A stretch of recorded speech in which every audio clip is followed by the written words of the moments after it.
Hi all. നമുക്ക് Fiji കാർട്ടിൽ എങ്ങനെയാണ് ഒരു ഐറ്റം ചെക്കൗട്ട് ചെയ്യുന്നത്, ഒന്ന് അല്ലെങ്കിൽ ഒന്നിൽ കൂടുതൽ ഐറ്റംസ് ചെക്കൗട്ട് ചെയ്യുന്നത് എങ്ങനെയാണെന്നുള്ളത് നോക്കാം.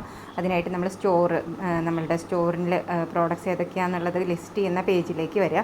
അവിടെ നമ്മൾ വേണ്ട ഐറ്റംസ് സെർച്ച് ചെയ്ത് നോക്കുക. ഇപ്പം നമുക്ക് പുതുതായിട്ട് വന്നിട്ടുള്ള ഫ്രഷ് ആൻഡ് വിൻ എന്ന് പറയുന്ന പാക്ക് ഒന്ന് സെർച്ച് ബട്ടൻ്റെ അവിടെ കൊടുത്തു കഴിഞ്ഞിട്ടുണ്ടെങ്കിൽ നമുക്ക് ആ ഐറ്റം അവിടെ കാണാം. അതിനെ സെലക്ട് ചെയ്തെടുത്തു കഴിഞ്ഞാൽ നമുക്ക് ആ ഐറ്റം കാണിച്ചു തരും. അതിൽ നമുക്ക് എത്ര പാക്കാണ് വേണ്ടത് എന്നുണ്ടെങ്കിൽ അല്ലേ, ഇവിടെ നമ്മൾ ഒന്നിൽ കൂടുതൽ പാക്ക് വേണമെന്നുണ്ടെങ്കിൽ ഇവിടെ ഈ പ്ലസ് ബട്ടൺ ക്ലിക്ക് ചെയ്ത് കഴിഞ്ഞാൽ ഒന്നിൽ കൂടുതൽ പ്രോഡക്ട്സ് നമുക്കപ്പോൾ അവിടെ കാണാൻ സാധിക്കും. കൗണ്ട് 1 2 3 എന്നുള്ള രീതിയിൽ കൂടുന്നത്. നമ്മളിപ്പോൾ കുറയ്ക്കണം എന്നുണ്ടെങ്കിൽ ഒന്ന് തന്നെയാക്കി തിരിച്ച് മാറ്റാം. അതിനുശേഷം നമ്മൾ അതിന് ആഡ് ടു കാർട്ട് എന്ന് പറയുന്ന ബട്ടൺ ക്ലിക്ക് ചെയ്യുക. അതിനുശേഷം അപ്പോൾ നമുക്കവിടെ മെസ്സേജ് കാണാം നമ്മൾ കാർട്ടിലേക്ക് ആഡ് ചെയ്തു എന്നുള്ളത്. ഇനിയും നമുക്ക് വേറെ എന്തെങ്കിലും പ്രോഡക്റ്റ് വേണമെന്നുണ്ടെങ്കിൽ അതും കൂടെ നമ്മുടെ കാർട്ടിലേക്ക് ഇടണം. അപ്പോൾ നമുക്ക് തിരിച്ചു പോകുന്നതിനായിട്ട് ഇവിടെ ഒരു ബാക്ക് ബട്ടൺ ഉണ്ട് ടോപ്പിൽ. ആ ഒരു ബാക്ക് ബട്ടണിൽ പ്രസ് ചെയ്തിട്ട് നമ്മളിനിയൊരു കുക്ക് ആൻഡ് വിൻ പാക്കാണ് ആഡ് ചെയ്യണമെന്ന് വിചാരിക്കുക. അപ്പോൾ നമ്മളതിൽ cook and win pack press ചെയ്തെടുത്തു. അത് വേറൊരു പ്രോഡക്റ്റ് ആയിരുന്നു, അത് കുഴപ്പമില്ല. കുക്ക് ആൻഡ് വിൻ പാക്ക് ഉണ്ടെങ്കിൽ ആ ഒരു പാക്ക് എടുക്കാം. അത് നമുക്കൊന്നുകൂടെ സെർച്ച് ചെയ്യാം. ആൻഡ് വിൻ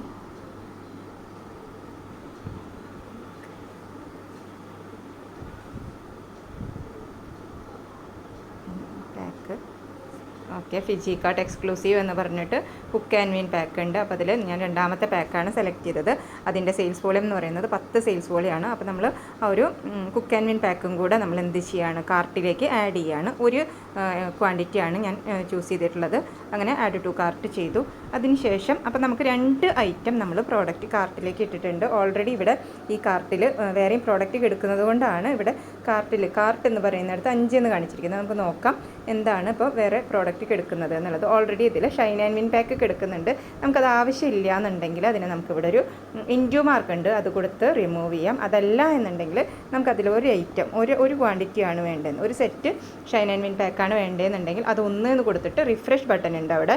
ആ ഒരു ബട്ടൺ ക്ലിക്ക് ചെയ്ത് കഴിഞ്ഞാലും നമ്മളതിനെ മോഡിഫൈ ചെയ്തു എന്നുള്ളൊരു മെസ്സേജ് കാണിക്കുന്നുണ്ടായിരിക്കും. അതിനുശേഷം നമുക്കിതിനെ ചെക്കൗട്ട് ചെയ്യാം. ചെക്കൗട്ട് ചെയ്യുന്നതിന് വേണ്ടിയിട്ട് നോക്കുക, നമ്മളപ്പം ഏതൊക്കെയാണ് പ്രോഡക്റ്റ്സ് എന്നുള്ളതും എത്രയാണ് ക്വാണ്ടിറ്റി എന്നുള്ളതും ഒരിക്കൽ കൂടെ വെരിഫൈ ചെയ്തതിന് ശേഷം നമ്മൾ ആ ഒരു എമൗണ്ടും കൂടെ ചെക്ക് ചെയ്ത് നോക്കുക. അതായത് നമ്മൾ ഫ്രഷ് ആൻഡ് വിൻ പാക്ക് ഇപ്പോൾ 2 പാക്ക് എടുത്തിട്ടുണ്ട്, cook and win 1, Shine and win 1, ഇത്രയാണ് പ്രോഡക്റ്റ് നമ്മൾ എടുത്തിരിക്കുന്നത്. അപ്പോൾ ഇത്രയും വെച്ചുകൊണ്ട് നമ്മൾ നമ്മുടെ ചെക്കൗട്ടാണ് പ്രൊസീഡ് ചെയ്യാൻ പോകുന്നത്. ചെക്കൗട്ട് ബട്ടൺ ക്ലിക്ക് ചെയ്യും. ആ ചെയ്യുന്ന സമയത്ത് അവിടെ നമുക്ക് ചെക്കൗട്ട് ഓപ്ഷൻസ് കാണാം. നമ്മൾ പോസ്റ്റലായിട്ടാണ് ചെയ്യുന്നത് എന്നുണ്ടെങ്കിൽ ബില്ലിംഗ് ഡീറ്റെയിൽസ് നമുക്കവിടെ കാണിച്ചു തരും. അതായത് നമ്മൾ രജിസ്ട്രേഷൻ ചെയ്യുന്ന സമയത്ത് ബില്ലിംഗ് ഡീറ്റെയിൽസ് എന്താണോ കൊടുത്തിരിക്കുന്നത് അതാണ് അവിടെ കാണിക്കുന്നുണ്ടായിരിക്കുക. ഇനിയിപ്പോൾ പുതിയ ബില്ലിംഗ്, അതായത് വേറൊരു ബില്ലിംഗ് ഡീറ്റെയിൽ ആണ് കൊടുക്കേണ്ടത് എന്നുണ്ടെങ്കിൽ നമുക്കവിടെ I want to use new address എന്ന് പറഞ്ഞിട്ട് അവിടെ പുതിയ അഡ്രസ്സ് നമുക്ക് കൊടുക്കാം. അതല്ലെങ്കിൽ പഴയ അഡ്രസ്സിൽ തന്നെ കണ്ടിന്യൂ ചെയ്യാം.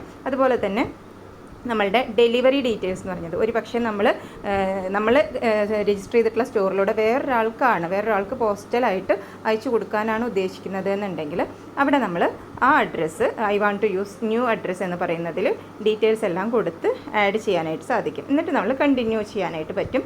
ഇപ്പോൾ ഞാനത് കൊടുക്കുന്നില്ല, പകരം എക്സിസ്റ്റിംഗ് അഡ്രസ്സ്, കാരണം ഞാനിപ്പോൾ സെലക്ട് ചെയ്യാൻ പോകുന്നത് ഒരു പെർട്ടിക്കുലർ സ്റ്റോറാണ്. അപ്പോൾ കണ്ടിന്യൂ ചെയ്യുകയാണ്.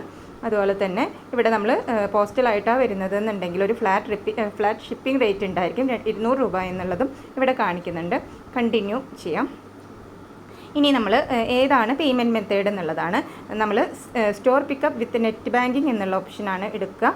അതിനുശേഷം നമുക്കിവിടെ ഏതാണ് സ്റ്റേറ്റ് എന്നുള്ളത്, സ്റ്റോറിൻ്റെ ലൊക്കേഷന് സ്റ്റേറ്റ് സെലക്ട് ചെയ്യേണ്ടതുണ്ട്. അപ്പോൾ നമുക്ക് കേരളയാണ്. അതുപോലെ തന്നെ കേരളത്തിലെ സ്റ്റോറുകളാണ് ഇനി ലിസ്റ്റ് ചെയ്യുന്നുണ്ടായിരിക്കുക. അതിൽ നിന്ന് നമ്മൾ വെയർ ഹൗസ് അല്ലെങ്കിൽ ചാലക്കുടി, അതല്ലെങ്കിൽ ഏതാണോ നിങ്ങൾക്ക് ഏറ്റവും അടുത്തുള്ളത് അത് സെലക്ട് ചെയ്യുക. ഞാനിപ്പോൾ വെയർ ഹൗസ് തൃശ്ശൂർ എന്ന് പറയുന്നത് സെലക്ട് ചെയ്തു.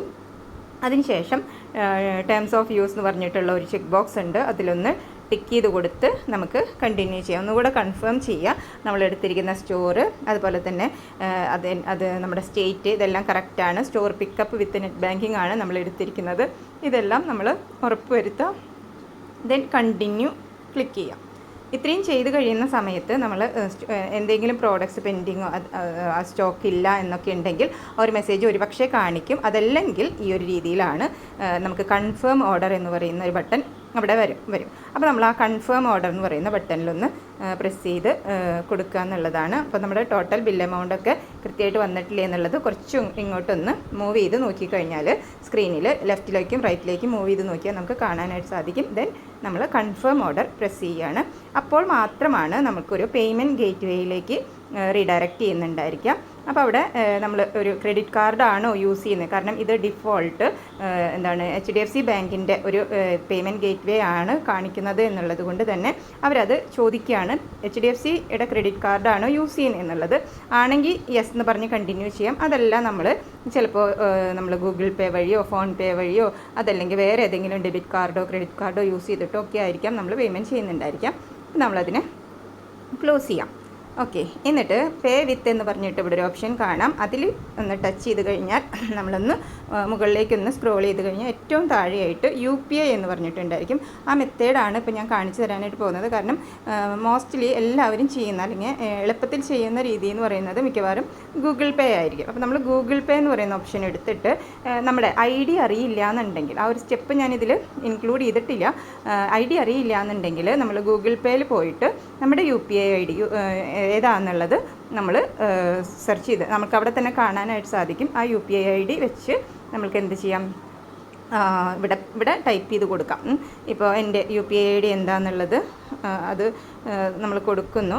അതിന് ശേഷം അതിൻ്റെ OKSBI എന്നുള്ളതാണ്. അത് നമുക്ക് ആ UPI ID നോക്കിക്കഴിഞ്ഞാൽ നമ്മുടെ UPI ID @OKSBI എന്നുള്ളതാണ്. അതിനൊന്ന് വെരിഫൈ ചെയ്യാനായിട്ട് പറഞ്ഞ് ഒരു മെസ്സേജ് നമ്മളവിടെ ബട്ടൺ ക്ലിക്ക് ചെയ്യുന്ന സമയത്ത് തൊട്ട് താഴെയായിട്ട് വെരിഫൈ ചെയ്തിട്ടുള്ള രീതിയിൽ വെരിഫൈഡ് എന്നും അതുപോലെ തന്നെ ഈ ID ആരുടെ എന്നുള്ളതിൻ്റെ പേരും നമുക്കവിടെ കാണിച്ചു തരുന്നതായിരിക്കും. അതിനുശേഷം നമ്മൾ പ്രൊസീഡ് ബട്ടൺ കൊടുക്കുന്ന സമയത്ത് ഒരു 7421 എന്ന് പറയുന്ന ഒരു എമൗണ്ട് നമ്മളുടെ ഗൂഗിൾ പേയിൽ മെസ്സേജായിട്ട് വന്നിട്ടുണ്ടാവും. ഇത് പ്രൊസീഡ് ചെയ്യണോ എന്നുള്ള രീതിയിൽ. അതായത് ഇത് കാണാം, ഫിജി കാർഡ് ഈസ് റിക്വസ്റ്റിംഗ് എന്ന് പറഞ്ഞിട്ട് ഇവിടെ മെസ്സേജ് വന്നിട്ടുണ്ട്. അപ്പോൾ നമ്മൾ ആ ഒരു ഗൂഗിൾ പേയിൽ നമ്മൾ നോക്കുകയാണെന്നുണ്ടെങ്കിൽ നമുക്ക് കാണാം, ഇവിടെ നമ്മൾ പേ എന്ന് പറഞ്ഞ ഓപ്ഷനാണ് കൊടുക്കുന്നത് എന്നുണ്ടെങ്കിൽ നമ്മളുടെ നെക്സ്റ്റ് സ്റ്റെപ്പ് എന്ന് പറയുന്നത് എല്ലാവരും ചെയ്യുന്ന പോലെ ഗൂഗിൾ പേയിലൂടെ ആ ഒരു ട്രാൻസാക്ഷൻ കംപ്ലീറ്റ് ചെയ്യുന്നുണ്ടായിരിക്കാം. അതല്ല നമ്മൾ ഡിക്ലൈൻ ആണ് ചെയ്യുന്നത് എന്നുണ്ടെങ്കിൽ അത് നടക്കില്ല. അപ്പോൾ പേയ്മെൻറ്റ് ചെയ്യുന്ന ആ നെക്സ്റ്റ് സ്റ്റെപ്പ് എന്ന് പറയുന്നത് ഞാനിവിടെ ചെയ്യുന്നില്ല. പകരം ഇത് ചെയ്ത് കഴിഞ്ഞാൽ നമുക്ക് തിരിച്ച് ഓട്ടോമാറ്റിക്കലി നമ്മളുടെ ഈ സ്ക്രീനിലേക്ക് തന്നെ വന്നു കഴിഞ്ഞാൽ നമ്മളിവിടെ യുവർ ഓർഡർ പ്ലേസ്ഡ് എന്നുള്ള രീതിയിൽ ഒരു മെസ്സേജ് നമുക്ക് കാണാനായിട്ട് സാധിക്കും.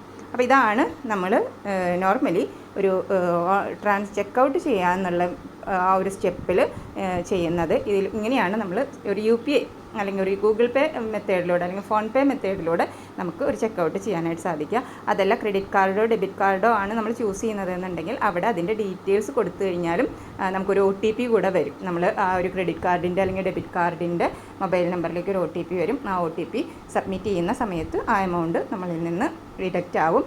നമ്മുടെ ഈ ഒരു ട്രാൻസാക്ഷൻ സക്സസ്ഫുൾ ആകും. Okay, thank you.